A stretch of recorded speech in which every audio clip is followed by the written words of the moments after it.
My grandparents were farmers, so we were quite often just out there like herding sheep, doing New Zealand things, riding cows.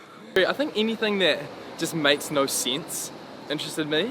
Yeah. Even the same thing with music, like it still makes hardly any sense to me why a specific song like makes me.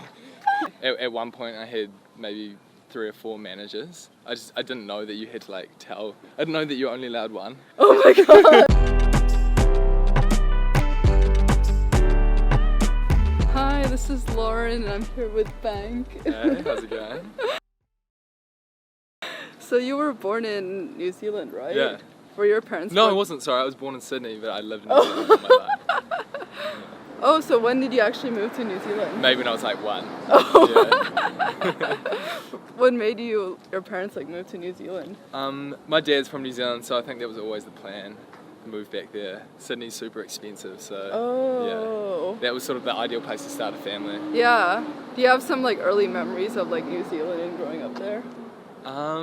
Just like a lot of being out in nature, doing like strange like hikes to weird places. Being on the farm, my grandparents were farmers, so we were quite often just out there like herding sheep, doing New Zealand things, riding cows. Real like hick stuff. Yeah, but your dad wasn't in that business, or? No, he wasn't. My dad's done like a crazy amount of different things. He started an ice cream factory. He's like started a bungee jumping. What? Yeah, venture. You worked for him before, right? Sorry? You were working for him. Yeah, I was working for my dad. What was I doing? I was bottling wine for him. He's a wine bottler in New Zealand. That's what he's doing now? Yeah, so that's what he does now. So I was bottling wine, making wine. That was like the last job I had before I really like started doing music. Was your mom like helping him, or did she do her own? Mum works for a charity that serves the community that we're in, so she basically just goes around to a ton of rich people and just asks them to give them money when they die. And then the interest that comes from that goes back into the community each year. Oh, okay. Yeah. And you started music early on. You're doing the saxophone, right? Yeah. You've done your research. You like know a lot. Okay. Yeah, I started. My mum and my dad forced both me and my sister to play piano when we were like 5, so super early on. I didn't really like music until maybe I was like 16, and then I started playing saxophone, and I was just in a ton of different bands, but never really took it seriously until like the end of college, university. Yeah. How did you actually even choose saxophone as like kind of a random instrument? Because I was so fed up with kids at school like ripping me out for being the classical like choir piano nerd.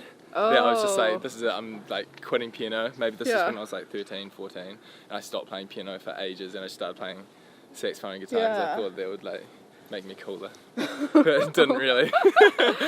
What kind of music were your parents playing in the house? Oh man, what were they playing? Just like anything. None of them are like music nuts at all. Both of them can't play any instruments that well, and Mum can sing a little bit. What did they play? They played a lot of Coldplay. Who else? I like don't have a strong memory of like music. Like has been a really sort of recent progression for me. But just like random music. I have no like strong musical memories from just like being forced to practice piano in the morning every morning. Do you remember the first CD you bought? Yeah, it was Jack Johnson, In Between Dreams. Oh, nice. I love this. Were you listening to all that type of music growing up then, like by yourself? Yeah, I was listening to Jack Johnson, Coldplay, what else when I was growing up? Those were like my go-tos. Just like, chilled, like pretty acoustic stuff. Even like classical music. And then eventually, like when Skrillex started doing his thing, then I got super into dubstep. Skrillex, like Excision, who else? Like Datsik, all that like grain of people. And then I've just sort of changed. I listened to everything. Yeah. How would you describe yourself back then, growing up? I was like kind of a nerd. Like in high school? Wasn't really like crazy good at sport. Did a lot of things like music, drama. Was in the choir. Did your parents kind of push you academically? Yeah, But I was always like academically inclined. I wouldn't say that I'm crazy smart, but Yeah.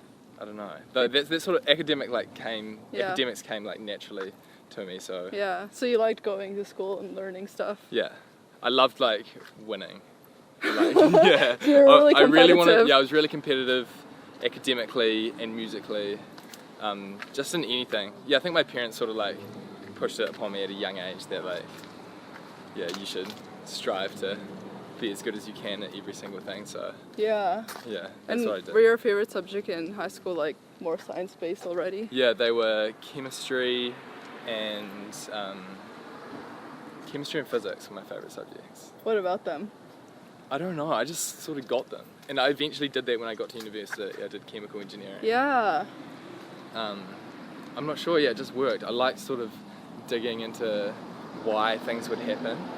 It just puzzled me for a bit, like why something would fall from the sky a specific way. I don't know, it's hard to explain, but and chemistry, I think anything that just makes no sense interested me. Yeah. Even the same thing with music, like it still makes hardly any sense to me why a specific song like makes me about to get brutally mauled. Like why a song makes me feel a specific way, or like why this reaction happens when you like put these two materials together. Yeah. And then what made you want to go to, it's Canterbury, right? Sorry? Yeah, Canterbury. Yeah. What made you wanted to go there? Why did I want to go to Canterbury? Canterbury was like the perfect mix. There's a university down in the South Island called Dunedin, which is like the more looser, like party, drink a lot university. Yeah. And then up in the north is like the very studious, more like academically focused universities, and I feel like Canterbury was just like the perfect mix. Oh. Also, my dad went there and studied engineering, and so I just pretty much Yeah. I went to all the same schools my dad did, studied all the same things, so I pretty much just followed. Not on like, purpose, you just love the same things he loves. Yeah, I love the same things he loved, and eventually I was just like, okay, like this now. My dad did this, so like I didn't know what I wanted to do. I didn't know that I wanted to do music, so Yeah. I was just sort of like, I'll just do something similar to what my dad did. Yeah. So you were sure that you wanted to go to college? Like Yeah. it wasn't something that your parents made you do? No, I definitely wanted to go to college. Yeah. I was either going to do law or engineering. Damn. Yeah. Do you feel like you like learned a lot from it going back? Like you have no regrets? I definitely have no regrets. Like especially the friends I made in college and just the experiences I had there, like can't really be taught anywhere else, I feel. Yeah. And it was good for me to like go through engineering and like do something that I didn't want to do for that long. I don't know, it really made me appreciate, you know, like doing what you're passionate about and not having to like toil on something that doesn't make you happy, which is what engineering kind of did for me. But then I loved the whole like university culture. And what about it?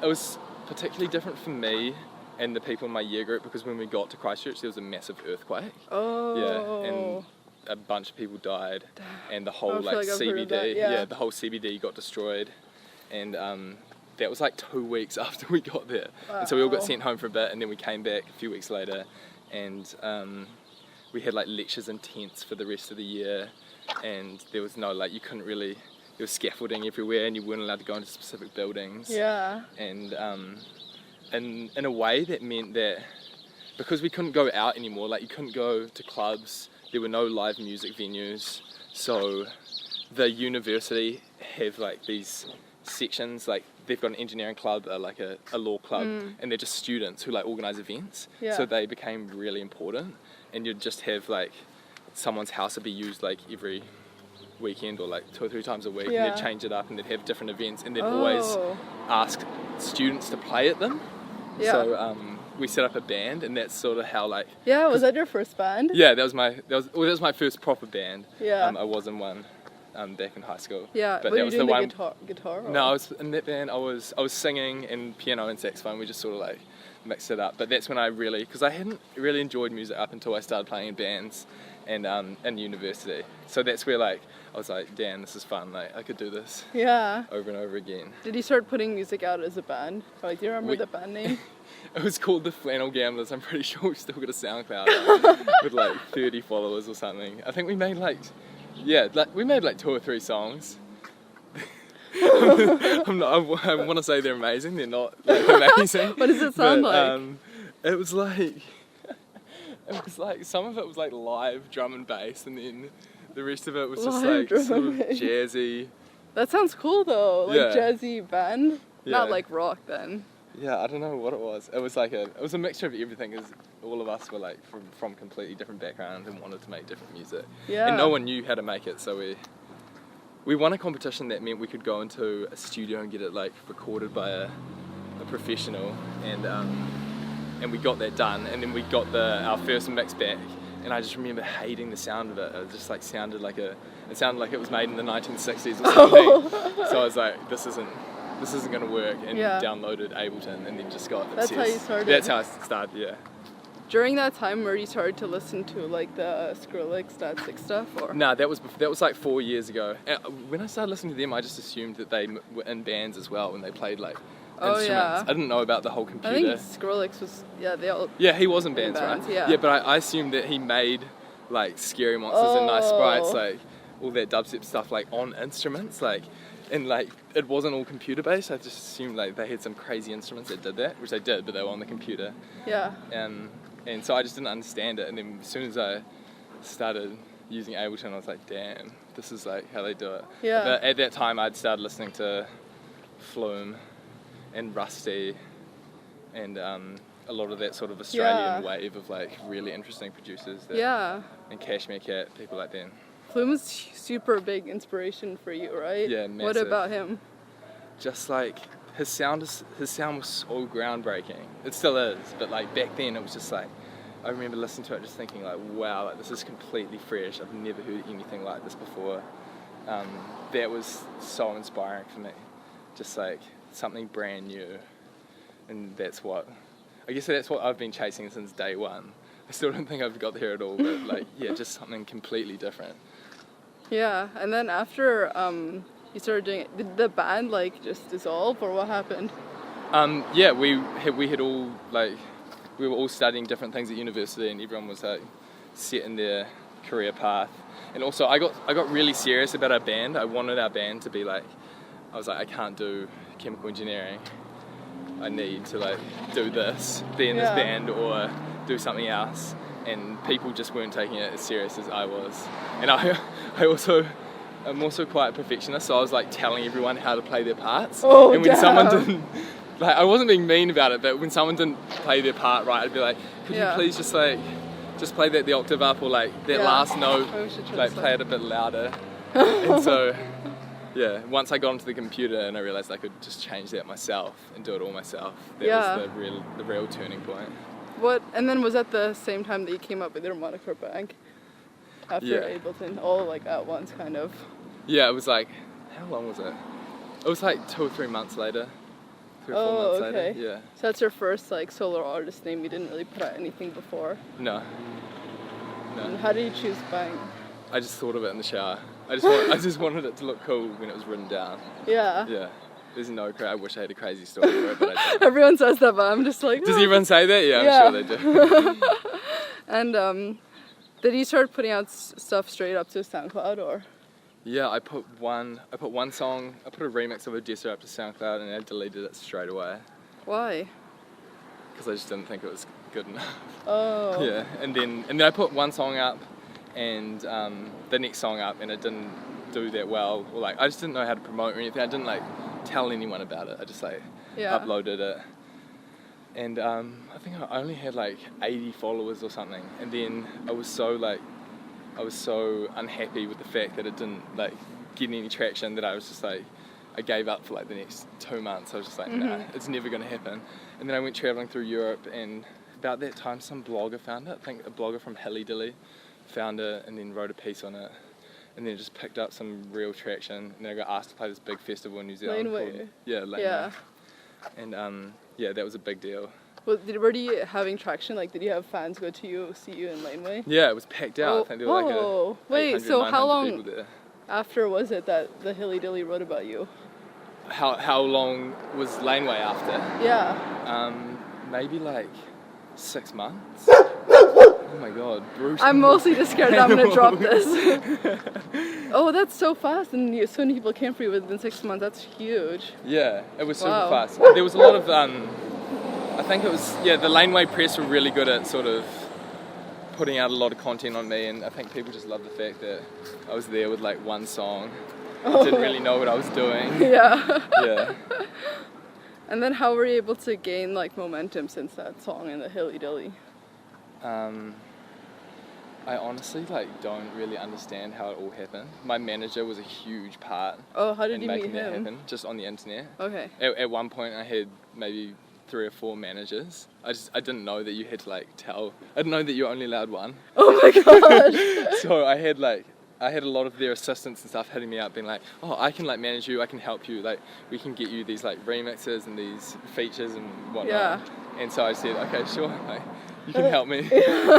And then eventually they started finding out about each other because why? Oh, because they'd hit up the same like label A&Rs, and they'd be like, but this guy from like Norway just hit me up and said that he was managing it. Yeah, so eventually I realised that that wasn't how you're supposed to do it. Yeah. And yeah, I settled down with, it sounds really strange, I settled down. I chose Andrew Jackson, who's been amazing so far. He manages Matoma as well. Oh, okay. Yeah. I also interviewed Matoma. Yeah. Oh, you interviewed him too? Yeah. Yeah, he's the nicest dude. Yeah. But like, were you already gaining traction in New Zealand? Like, you already had like a pretty good fan base there before you crossed over to the US. Yeah, it was good. How were you able to like? Did you ever like? It's kind of difficult to get out of like Australia and New Zealand, right? Yeah. I guess it was just like Spotify and Apple Music, like just being. So it wasn't even really SoundCloud. It was already because you were doing well on Spotify. It had started doing well on SoundCloud, and then as soon as I linked up with Andrew, and got like my music in front of those sort of people. Oh, like playlists and everything. Yeah, playlist people. As soon as I got in like my first playlist, like you start getting people. Yeah. Getting like people noticing you overseas. Was I think that's what really made the difference. Oh. Was it difficult for you going from like producing music by yourself and like going in a studio and having like vocalists? Yeah, it's still like so nerve-wracking. Yeah. But the first times I came over here, it was like, it's way harder than it is now. I must have done like 40 or 50 sessions now. But yeah, you just get used to it. Yeah. What have you learned the most so far, like doing like vocal things that are like surprising? Just like that, like being in the studio. Yeah. Just that you can only do is the best you can in that moment. Like you can't. I would get so like frustrated with myself that like I wasn't making like the best track in the world, and like it would just, I don't know, just make me like real. It'd make me super anxious when I went to the studio, because it'd be like, what if I'm like not going to perform today? Yeah. Like, what if I can't play the piano like I did the other day? But now I've just like chilled out. Like, you can only make whatever comes out of you. Like you can't force anything to happen. Yeah, and that's made it so much better. And now that I realise that everyone else is like that as well. Yeah. Because I just, I don't know. And then after you graduated college, were you like backpacking around? Yeah, for like 6 or 7 months. I was just making beats on my laptop, backpacking with 3 friends all the way around Europe. I think we went to like 26 countries just on like a shoestring budget. It was so much fun. And I lost my laptop. Yeah. I made that song that I put up on SoundCloud, and then I lost my laptop. So I guess I didn't really give up. I just lost my laptop, and I lost all my beats with it as well. Damn. Which was good, but then it was, which was bad, but then it was also good as well, because it, like, I got rid of all the old like trashy sounds I was using and started building it afresh, and that's what really sort of created a sound for me. And then what happened after the backpacking trip? Were you able to already earn money from music after that?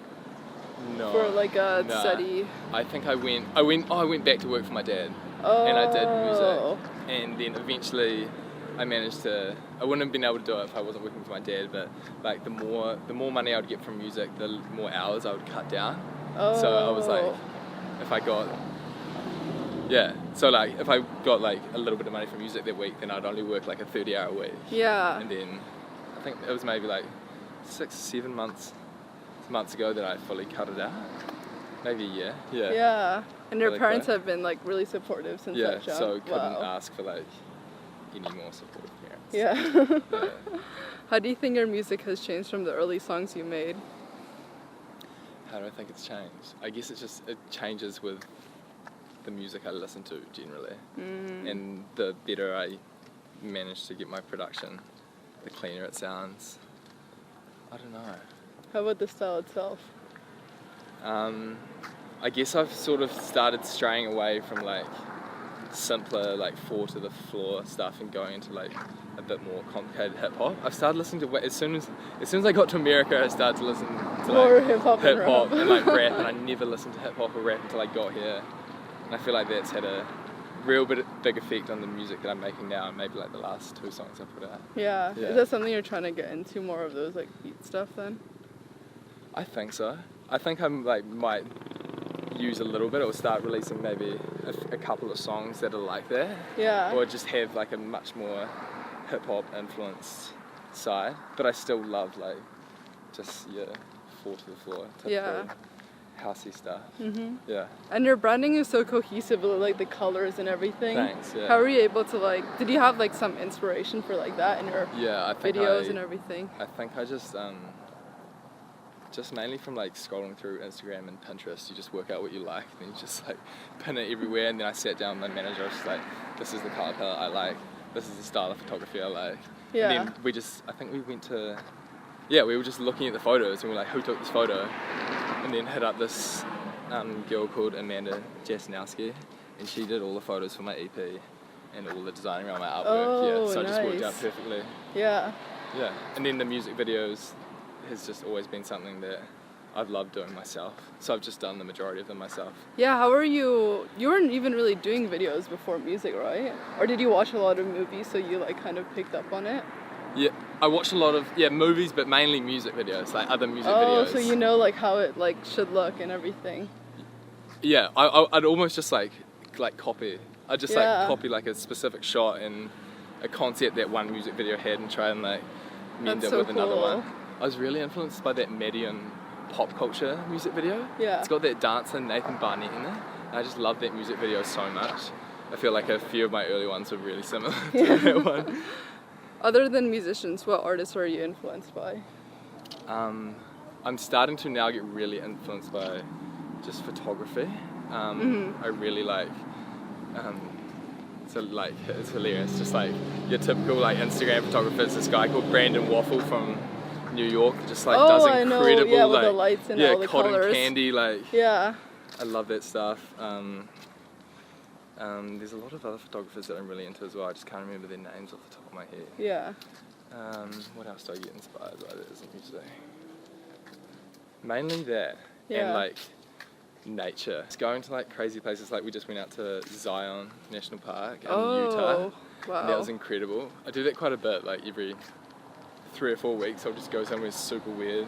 Zion National Park, where did we last go? Just like up in some mountain in New Zealand, like go stay in a ski chalet or something. Wow, sounds so New Zealand nice. is great for that. It has like just everything that you could possibly want from nature is like within like a 3 or 4 hour drive from you. Yeah. Yeah. What would you say have been your biggest challenges so far? I don't know if I've got writer's block or what that is, but just like trying to sit down to write and like just like being like, oh damn, like I just can't think of anything. Just like trying to like push through the I can't even explain it. It's just like as soon as I've made like one song, it always just gets to me that like damn, like that might be a song so far, like I'll never be able to write something as good as that. And just trying to like breach that and know that I'll eventually make something better. It's just gonna take a lot of work, and you just have to sit down and do the grind and get through it, and then it'll happen. But yeah, those are the hardest times. Yeah. How would you say you've grown as a person since when you were younger? Some deep questions. It gets harder. How have I grown? It's like an incline of difficulty. I think I've just become more creative. I think as a kid I didn't really understand what creativity was, and I didn't really take place in like any art or like making things from nothing, just from like ideas in your head. I was always chasing like academics and like strictly like structured structured things. Like I liked anything that had numbers and that had form that I could understand. Whereas like now I'm much more just like open-minded, willing to try like new things. Last question, the hardest one. What do you want to be remembered for? What do I want to be remembered for? Just probably the same thing everyone else does, just like trying to make the world a better place. Man, that sounds so corny. Yeah, just for that, like having great music, making music that like made people feel a certain way, leaving like a legacy, I suppose. Trying to like push the envelope forward, make something different. Yeah. Yeah. Yeah, I like that. Oh my god. Thank you so much. Okay, no worries. Thank you so much. Bye guys.